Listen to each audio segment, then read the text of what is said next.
कहानी की शुरुआत ऑस्ट्रेलिया के जंगलों से होती है।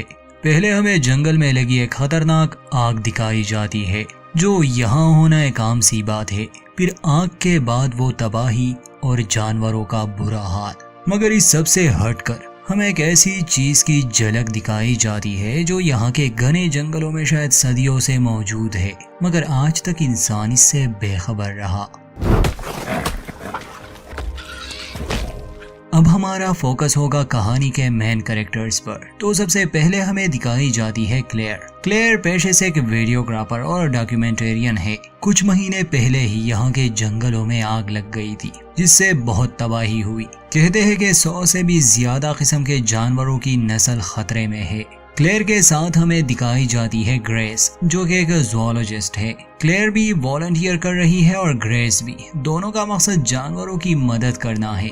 ग्रेस का मानना था कि अगर हम किसी एक नस्ल को भी मिटाने से बचा सके तो ये बहुत बड़ी बात होगी। शुरुआत में ग्रेस यही जानकारी दे रही थी। वो कई किस्म के जानवरों के बारे में भी बताती है। कुछ देर बाद वहाँ आता है बेन नामी एक लड़का। वो भी जानवरों पर अपनी रिसर्च कर रहा था। ये तीनों जाने वाले थे कुछ दिनों के लिए इस जंगल में, वो भी काफी दूर। इनके पास इक्विपमेंट्स थे जिससे ये काफी कुछ मालूम कर सकते थे कि कौन कौन से स्पीशीज खतरे में है। जाने से पहले क्लेयर दोनों से कहती है कि मुझे पता है ये काम इतना मजेदार नहीं। अगर तुम दोनों कहीं पर भी बोरिंग फील करो तो मुझे बता देना, हम कुछ और कर लेंगे। बेन और ग्रेस एक दूसरे को पहले से ही जानते थे। क्लेयर नहीं थी, उसे ना बेन के बारे में ज्यादा मालूम था, ना ही ग्रेस के बारे में, और ना ही वो कोई जूलॉजिस्ट थी। बस ये काम ही ने एक साथ लाया था।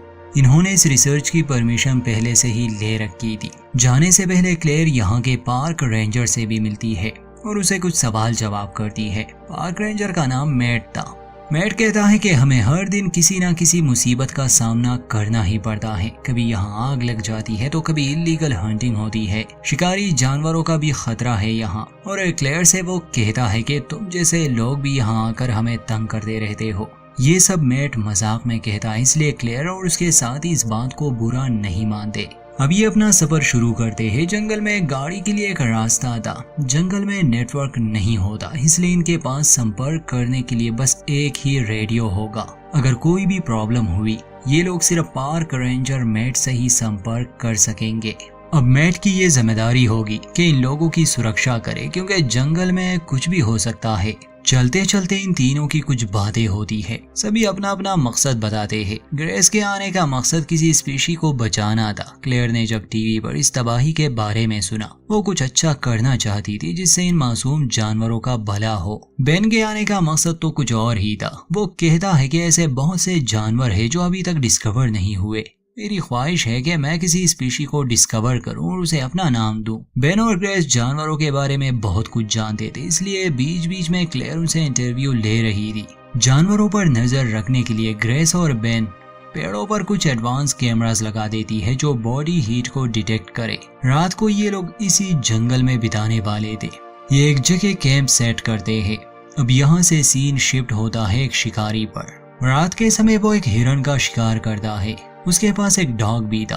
खैर अपने शिकार को वो मजे से खाने लगा, मगर कुछ देर बाद उसे एक अजीब सी आवाज सुनाई दी। ये आदमी इस जंगल से अच्छी तरह वाकिफ था। आवाज इसे अनजान लगी, इसलिए अपना बंदूक लिए ये आसपास देखने लगा। इतने में उसका डॉग भी कहीं गायब हो जाता है। देखते ही देखते ये शिकारी किसी और का ही शिकार बन जाता है। वो जो भी चीज थी वो इस आदमी को खींच लेती है और सीन यहीं कट। दूसरी तरफ हम क्लेयर, ग्रेस और बेन को देखते हैं, जो सेंसर्स लिए रात में निकले जानवरों को स्टडी कर रहे थे। एक लम्हे के लिए क्लेयर को एक ऊंचे पेड़ पर किसी जानवर की हल्की सी झलक मिलती है, मगर बेन और ग्रेस उसे पहचान नहीं पाते। बाकी उन्हें आम से जानवर ही मिलते हैं, जैसे कोआला, पॉसम और पक्षी। इसके बाद ये लोग आग जलाते हैं और वहीं बैठकर बातें करने लगे। क्लेयर जू की एक कहानी बताती है कि मैंने देखा कैसे ये जानवर भी फीलिंग्स रखते हैं, बस इन्हें समझने की देर है। जू में किसी जानवर पर अत्याचार की वजह से क्लेयर का भी मन बदला और उसने यहाँ आने का फैसला किया। ये लोग 3 टेंट लगाते हैं। ग्रेस और बेन तो ठीक थे, मगर जानवरों की आवाजें क्लेयर को डरा रही थी, इसलिए वो ग्रेस के टेंट में आ जाती है। रात गुजर गई और सुबह ये लोग उन कैमरास को चेक करते हैं जो कल रात इन्होंने लगाए थे।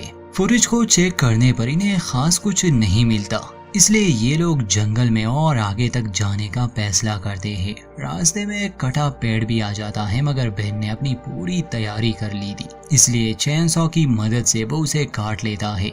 जैसे जैसे ये लोग आगे बढ़ रहे थे, बेन को एक अजीब सा डर महसूस हो रहा था। खैर, 1 महीने पहले इन लोगों ने कुछ कैमरास लगाए थे। बेन और ग्रेस जब उसे लेते हैं, उसमें कैंगरू की फुटेज थी। कैंगरू पर कोई चीज हमला करता है, जिस चीज ने भी उस पर हमला किया उसकी तस्वीर साफ नहीं थी। ये इनके लिए चिंता की बात बन जाती है, क्योंकि यहाँ के जंगलों में इतना बड़ा शिकारी जानवर नहीं है जो कैंगरू का शिकार कर सके, कम से कम जंगल के इस इलाके में तो नहीं। ग्रेस सलाह देती है कि हमें रेंजर को इस बारे में बताना चाहिए। बेन कहता है कि हो सकता है शिकार किसी इंसान ने किया हो। ये तीनों उस पेड़ के पास भी जाते हैं जहाँ पर ये कैमरा फिट था और उस जानवर पर हमला हुआ था। शिकार ऊंचाई से किया गया था, ऐसा बहुत कम होता है। खैर, बेन रेंजर मेट को कॉल करने पर मजबूर हो गया। बेन उसे अपनी लोकेशन भेजता है और ये जानकारी भी देता है कि हमें शिकारी जानवर के कुछ सबूत मिले हैं। असल में बेन इस ट्रिप को इतनी जल्दी खत्म नहीं करना चाहता था। रेंजर मेट इन्हें बचाने निकल जाता है। वहाँ उन तीनों को कुछ और सबूत मिलते हैं। उन्हें पेड़ पर बने नाखूनों के कुछ निशान मिले जो उनके रिकॉर्ड में किसी जानवर से मेल नहीं खाते थे। अगर बेन की बात सही है, शिकार किसी इंसान ने किया होगा तो वो कोई पागल ही होगा जो इतनी ऊंचाई से कूदा। अब तो उसकी कमर भी टूट चुकी होगी। ऐसा मुमकिन ही नहीं, ये काम किसी इंसान का नहीं था। अब इनका सामना किसी अनजान जानवर या फिर किसी और चीज से था, इसलिए ये लोग उस इलाके से नहीं जाते बल्कि अपने सभी कैमरास को वहां पर फिट करते हैं। शाम होने वाली थी। रेंजर मैट को रास्ते में उसी शिकारी की कार मिलती है जिसे कल रात किसी चीज ने मार दिया था। वो वहां रुकता है, आसपास का जायजा लेता है। उसे गाड़ी का मालिक कहीं भी नहीं मिला, मगर जब उसे खून नजर आया तब उसे शक होने लगा। थोड़ा आगे जाने पर एक पेड़ के सामने घसीटने के निशान थे। मैट वहां खड़ा था, तभी उसे उस शिकारी का डॉग नजर आया जो काफी घबराया हुआ था। जमीन पर पड़े शिकारी की गन लेते समय कोई चीज उस पर भी हमला करती है और उसे भी घसीट कर ले जाया जाता है। वहां बेन एक थ्योरी बताने लगा क्लेयर और ग्रेस को। वो कहता है कि रिकॉर्ड के हिसाब से कुछ ऐसे जानवर जो आज से 5000 साल पहले एक्सटेंट हो गए थे। कार्निवेक्स उन्हें कहा जाता। ये शिकारी जानवर लगभग इंसान जितने ही होते। ये हमेशा अपने शिकार पर ऊंचाई से हमला करते। इससे शिकार तुरंत ही या बेहोश हो जाता या फिर मर जाता। फिर ये जानवर उनका गला काट लेते, जिसे वापस पेड़ पर ले जाते और खा लेते। इन बातों से क्लेयर को डर जरूर लग रहा था, मगर ग्रेस हंसने लगी क्योंकि वो इसे एक मनगढ़ंत कहानी समझ रही थी। बेन समझाता है कि ऐसे बहुत से जानवर थे जो हमें लगा था कि खत्म हो चुके हैं, मगर हमें उनकी स्पीशीज फिर भी मिल गई। तो ग्रेस कहती है कि वो बस सैकड़ों साल पहले की बात होती, मगर जिस जानवर की तुम बात कर रहे हो ये आज से हजारों साल पहले ही खत्म हो चुके हैं। बेन कहता है कि हो सकता है बार बार इस आग की वजह से उनके इकोसिस्टम पर असर पड़ा और उन्होंने अब अपना इलाका बदल दिया हो। सच जानने का एक ही रास्ता था कि ये लोग उसकी तलाश करें। रात को ये लोग आसपास के एरिया को देखने लगे। झाड़ियों में कोई चीज थी। ये लोग गौर से देखने लगे, मगर वहां से एक बकरी निकलती है। ये एक दूसरे का मजाक उड़ाने लगे, तभी उस बकरी पर हमला होता है। ये लोग उस तरफ देखने लगे। बेन ने जिस जानवर का जिक्र किया था शायद ये वही था। वो उस बकरी की गर्दन तोड़ देता है और उसे पेड़ पर वापस ले जा रहा था। बेन और ग्रेस हैरान थे। उन्होंने एक ऐसी स्पीशी को खोज निकाला था जो दुनिया के हिसाब से खत्म हो चुकी है। अब इन्हें चाहिए थे सबूत। ये लोग उस चीज की फुटेज रिकॉर्ड करने लगे, मगर वो अंधेरे में रहने वाला एक जानवर है, इसलिए आम कैमरा से इन्हें खास फुटेज नहीं मिलती। क्लेयर जल्दी से अपना ड्रोन लेती है और उसे रिकॉर्ड करने की कोशिश करती है, मगर वो जानवर वहां से भाग गया। बेन उसका पीछा करता है। क्लेयर वहां पर रह जाती है, वो भी अकेली, और ग्रेस भी बेन के पीछे जाती है। तभी बेन को ग्रेस की आवाज सुनाई दी। जैसे ही वो उसकी तरफ भागता है, ग्रेस एक गड्ढे में गिर चुकी थी। उसका पैर भी जख्मी हो गया था। बेन जल्दी से कुछ ढूंढने लगा ताकि वो उसे निकाल सके, मगर उस जानवर ने पहले से ही बेन को अपना निशाना बना लिया था। इससे पहले कि वो ग्रेस को बाहर निकालता, वो जानवर उस पर कूद जाता है और उसे एक पेड़ पर ले जाता है। ग्रेस ने ये सब देख लिया। वो उस गड्ढे में सहमी हुई बैठ जाती है। कुछ देर बाद वो जानवर उसे भी लेने आया, मगर एक पेड़ के नीचे ग्रेस छुपी हुई थी। वो ग्रेस को जख्मी कर लेता है मगर मार नहीं पाता क्योंकि तभी हॉर्न बजने लगा। असल में वहाँ क्लेयर अकेली रह गई थी। वो बहुत डर गई थी इसलिए भागने लगी। भागते भागते वो शिकारी की गाड़ी तक पहुंच गई। उसे वो डॉग भी मिल गया। कुछ समय के लिए वो वहीं पर छुपी रही। उसने मदद के लिए हॉर्न बजाया जिससे वो जानवर आवाज की तरफ आकर्षित हुआ और ग्रेस को छोड़ दिया। ग्रेस किसी तरह उस काई से निकल आई। यहाँ पास ही एक पुराना सा केबिन था। वो उसमें छुप जाती है। क्लेयर जब गाड़ी में छुपी थी उसे ये महसूस हो रहा था कि वो जानवर अब भी आसपास है। खैर वो कार से नहीं निकलती, इंतजार करती है। बेन को होश आता है। वो एक पेड़ पर था, वो भी जख्मी हालत में। नीचे उतरने की वो कोशिश करता है मगर गिर जाता है और उसकी टांग टूट गई। वो वहीं पर पड़ा रहा। खून को सूंघते हुए वो शिकारी जानवर एक बार फिर से बेन पर हमला करता है और इस बार उसे मार ही देता है। क्लेयर को जब महसूस होने लगा कि शायद अब वो चला गया, वो बाहर निकलती है।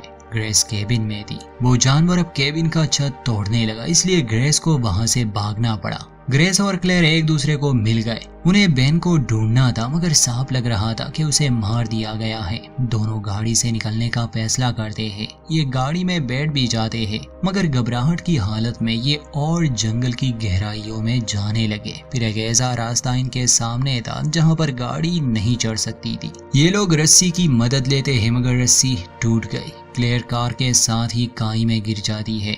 वो जानवर उसे मारने आता है मगर फ्लैशलाइट की मदद से वो उसे डराने की कोशिश करने लगी। ग्रेस को गन मिल चुकी थी।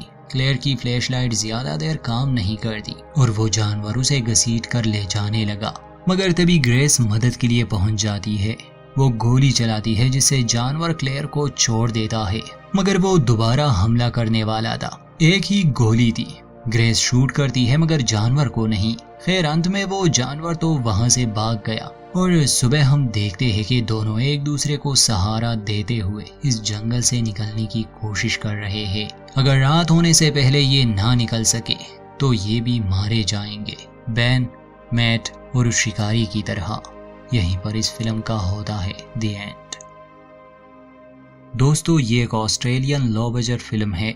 कार्निफेक्स इसका नाम है। 2022 में रिलीज हुई थी। सर्वाइवल और एडवेंचर टाइप फिल्में पसंद करने वालों के लिए ये अच्छी है। वीडियो अच्छी लगे तो लाइक करें, चैनल पर नए हैं तो सब्सक्राइब करना ना भूलें।